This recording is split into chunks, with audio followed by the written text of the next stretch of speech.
What I want to do right now is just show you how it is that I altered some of the built-in designs from the Stippling Designs folder. So you know that I already did that little video previous to this one where I was talking about embroidery settings and why it is we want to use the convert stitches into object shapes. Because in our Janome built-in designs, those designs that we were actually using were actually too small for the way that I wanted to use them in my layout for my sewing machine cover. So I'm going to come over to the create layouts and I'm going to insert a design. And from here, I'm just going to find that folder on my computer. It's in the Horizon Link Suite design folder for the design collection for AccuFill, and they were stippling designs. So I'm just going to choose number 1 as an example. All right, so this is the built-in design and it is design number 1. So I will open it up. I'm going to get the warning that it is not a pure EMB file, and I will say okay. So we can see that this is how big it is. And as it's selected right now, if we look at our dimensions, we can see that it's 120 millimeters tall and wide. All right, so what does that actually mean in the inches world? That means that it's just about 4 3/4 inches. All right, so the design size that we actually want to try to work with is going to be somewhere a little bit closer to not quite the 7.5 that we're using for our design field, a little bit less than that. So what I'm going to do is insert a design, and I'm going to go into the folder in our AccuFill project that we are currently working on. And remember that we created some little designs the other day in class for borders and frames and things like that. One of them was this 192 millimeter frame. We created this in class because we wanted to use this as our guideline for the maximum size of a design that we are going to be able to work with. All right, so now I have inserted 2 designs here. The next thing that I'm going to do to try to get a feel for how big I actually want to enlarge this original stipple design is I'm going to insert another thing, and that is one of the pre-digitized borders that I had worked on using my AccuFill program. So it wasn't AccuFill, excuse me, it was in the Horizon Link Suite. So this chain border here is the one that we did with using the converting STX files. So I could use that one if I wanted. Another one that I liked quite a bit was, let's see if I find which one it is. I think it was this frame motif. This one here is actually the one that I settled on that I wanted to use. And so I'm actually going to open this one up. All right. Another one that I possibly could have tried for is, gosh, I think it was back up all the way here. This cable border here, cable number 2. All right, I liked this one quite a bit too. And I think it's actually the one that I'm going to end up using. So I'm going to open that one up.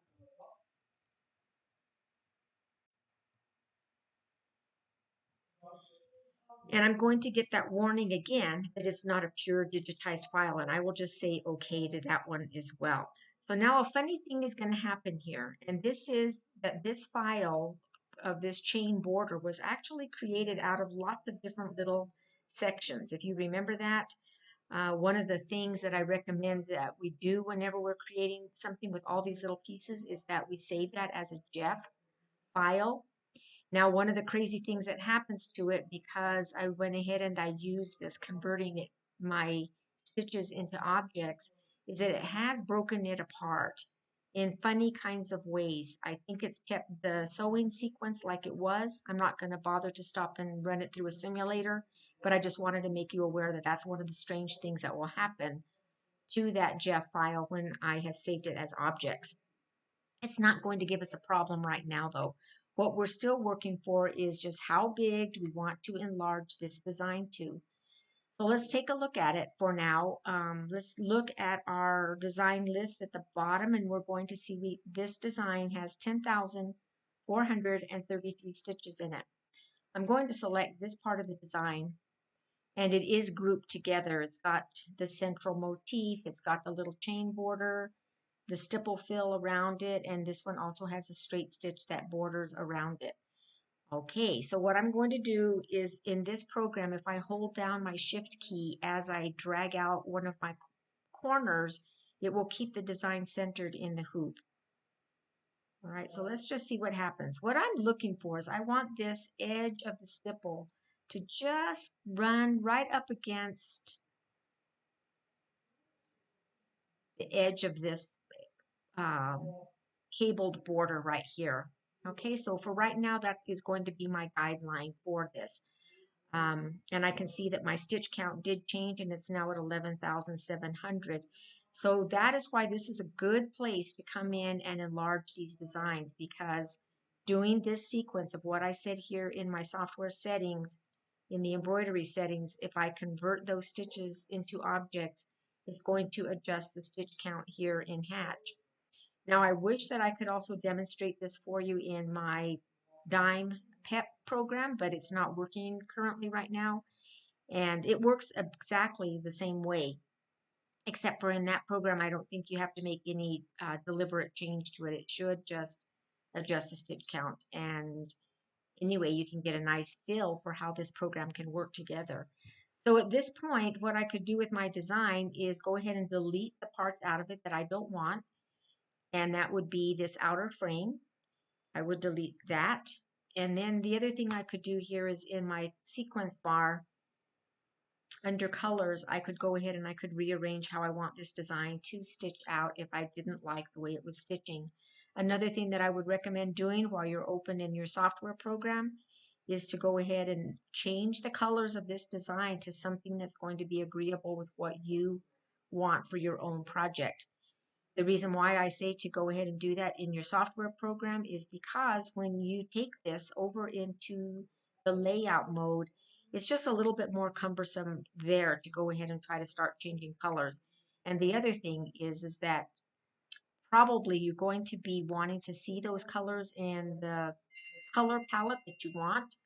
And I don't know, to me, it just seems logical that you would want to go ahead and change it right from the very beginning here in your program. So go ahead and export this design or save it, depending on what program you're working in and how it is that you want to save your format, okay? All right, there's another little step to this project that I actually went ahead and just did a little bit further of a fine tuning on my project, and that is an actual digitizing tip. So I'm going to show you what I did and what I wanted for my own project was that you see that this stipple fill, as I said before, we enlarged it so that it bumped up against the scalloped edges here. Well, I thought that it might look a little bit better if I could get the stipple fill to actually go up inside of these little dips in here, rather than just running up against the edge here. Now, this might have been a lot of extra work. I'll let you be the judge of that, but this is the process for doing that in a digitizing program, should you want to do that yourself. So this is what you do. The first step is you think this way also. We have saved this border and we're going to use this border around multiple blocks. So therefore, it would make logical sense for us to digitize a new shape. In this program, I just opened my digitizing tool, and what I want to make is a closed shape. So I select that. I want my closed shape to be a fill, and I want my fill to be a stipple single run. And then what I do is I just draw it. Now I'm going to start drawing this, but then I'm going to pause the video so you don't have to watch me drawing the whole thing. In this program here, a left mouse click is a sharp point and a right mouse click is a curve. So I'm going to start right here in this part of the design here, and I'm just going to go around this shape with a series of right clicks and left clicks in order to draw my shape. Okay, so that's what I'm going to do, and when I come back, I'll show you my stipple fill.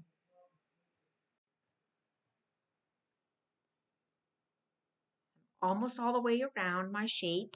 This is the last point here, and I'm going to just zoom in, and I'm going to try to put my last point right on top of the first one that was created. And then I'll hit my enter button, and my stipple fill has been created. All right, so what I'm going to do next is I'm actually going to come in here and I'm going to delete the current ones that were part of the built-in design, so we don't get a little bit confused here. Now we're going to look at it and you're going to say, well, gee, that was a lot of work for not a lot of improvement. Well, there's some things we can do to adjust the look of our stipple fill. One of them is, for this, I actually like to come back into the metrics. Let me switch back real quick. Is I select the stipple fill, and here underneath my fill pattern, I can select how tight I want my loops to be and how close together I want them to be actually to the shape that I made. So the first thing I'm going to do is take this way down to probably about 4.0 and see how I like the way it looks. Yeah, it's a nice tight stipple. I like that quite a bit. And you can just see even by doing that, that it got me further up into some of these little pointy areas around my my little border here. You know, not completely in some of the places, but you know, I could also continue to edit this if I wanted to, or just leave it as it is. But I think that it is an improvement over just that plain straight border that was there. Maybe just a slight improvement for at this point. One of the ways that we can adjust it is to select it and hit the Reshape tool. From this point, you know, I could actually drag one of my points down, and you're going to see there that just by doing that, it also helps to bring some of these loops in a little bit closer. You know, some will come in a little closer, some may not. Play with it a little bit that way. And another thing that we need to do is we need to carve out the shape now in the middle of the stipple fill. And we do it again. Actually, if this was a digitized design that I had the full recipe for, I could do it in a different way, but this is a design that I'm going to have to do a little workaround, and it's not a hard thing to do. Um, One of the ways that I can do that is, again, I can go over to my digitized closed shape and use a fill pattern, and I can draw all the way around this shape here too. All right, so that's what I'm going to do here. I'll start doing it, and I will get all the way around. Again, I'm just going with right clicks and left clicks, and I'll pause my video and finish drawing my shape. And back at the very beginning, my last little node gets right on top of the first one. Hit the enter button, hit it twice. Oh, the one thing I forgot to do actually was change two things. This one here I don't want as a stipple fill. I want it as a weave to Tommy fill. And then I would like to change the color of it. So I'm just going to change the color to turquoise. I think I'll hit my reshape tool and just add a couple of different little nodes in here by right clicking on the shape just to get a little bit more of a curvature on some of these spots. I'm not going to freak out over this right now. You get the general idea. The next thing that I'm going to do here is move these two objects up to the very top of the sequence, because the next little trick I'm going to do is I'm going to select the turquoise shape, and I'm going to come over into my edit objects toolbar, and I'm going to remove the overlaps. When I did that, you can see that it actually cut a hole in my stipple fill. So let's hide this or delete it. You don't need it anymore. And you are now going to see that my pattern has now got a unique customized shape all the way around.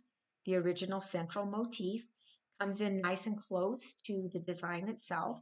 It's a little bit improved as it runs up against the cabled border around the edge. I like that quite a bit. And then the other thing that we could actually play with this a little more if we wanted to is we could, you know, even make that loop spacing a little bit smaller. We can adjust our stitch length, which is something that I always like to do, because here in our stitch settings, we can see that the average stitch length is going to be 2.5 millimeters. The minimum length, that's when it's going to get into those really tight little curvy areas like here. That could go all the way down to a 0.80. That is just so, so tiny that what I always like to do here is just take this back to my minimum length being only about 2 millimeters. Hit the enter button. It's going to change the shape of this a little bit. You know, it might not be quite as smooth of some curves, but it's a little bit better as it stitches out actually in real life. So those are some of the changes that I would make to this stipple fill. And then last of all, I probably would reorganize some of these objects. I think the way that I would like this to stitch is that, actually, I would like the center motif to be the first thing that stitches here. So I would move that up to the sequence, and then I would want the stipple fill and then the border. Or these two here could be interchanged. It kind of is up to you and may not be such a critical thing. Change your colors according to what you want for your own design. Okay, and then the thing is, go ahead and export this, save it as a stitch file. And then the last thing that you're going to want to do is you're going to want to use your undo button on here. And you're going to want to undo all the way until you get this fill back to a solid fill. Okay, and then you can reuse this same template, the same cabled border, and this as a solid fill. So I'll just do that now. Just going to hit my undo button, like I said, until I get that back. About like this, actually. I could go back even one step further if it'll let me get that far. Yeah. So here I have it as just the stipple fill that I created. Even in this area here, I would take it back to the minimum of 2.0. Save it like this. Get rid of this part here. Save this as your template for bringing in the rest of your motifs that you want to use this same technique for. All right, and it works out really well.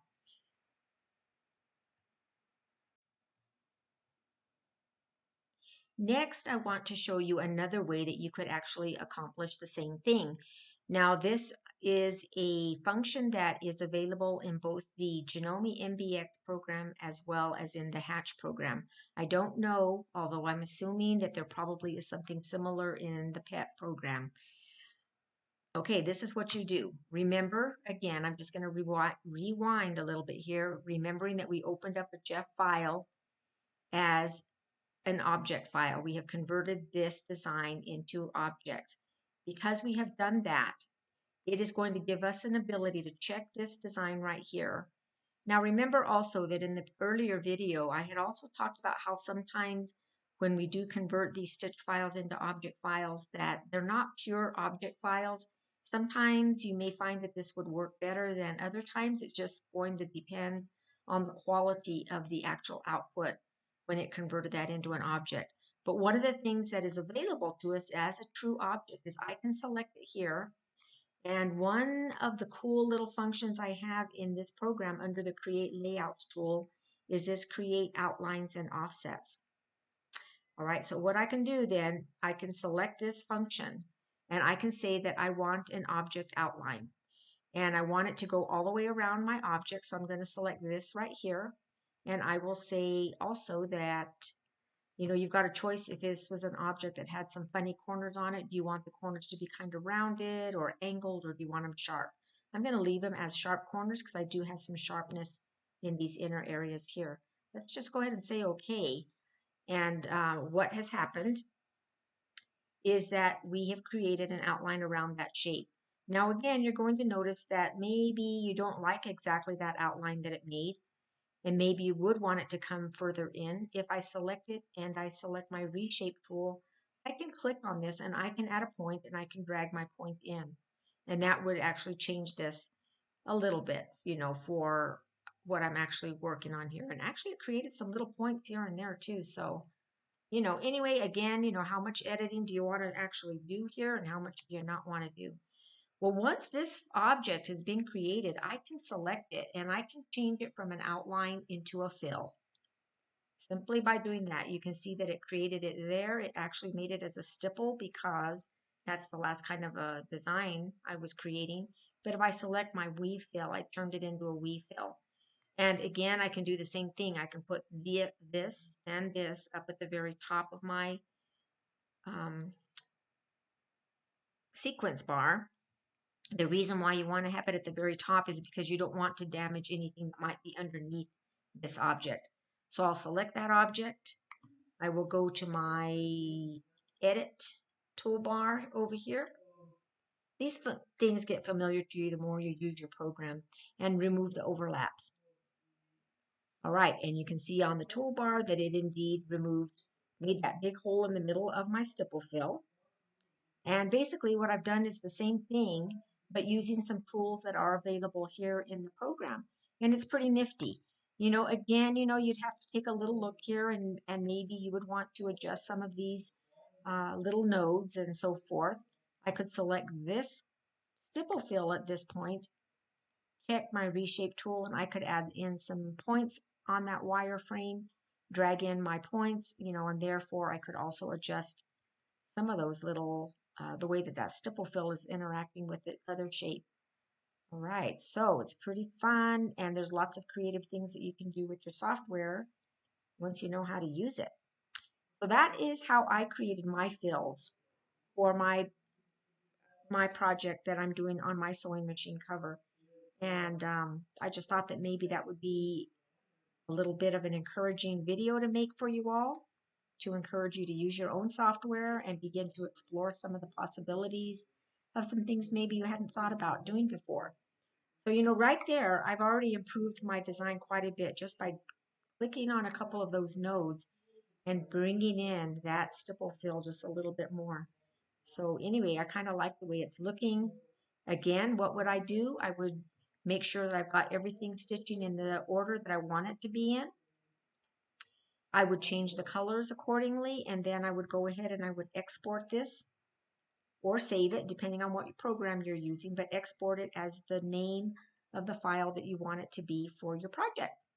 So anyway, that's Favvy, and I'm using Hatch 2 software and just showing you how to resize your designs very simply in the program. And um, I think it's pretty cool that we can do all of this wonderful stuff with our tools that we have. Thanks for watching the video. Bye for now.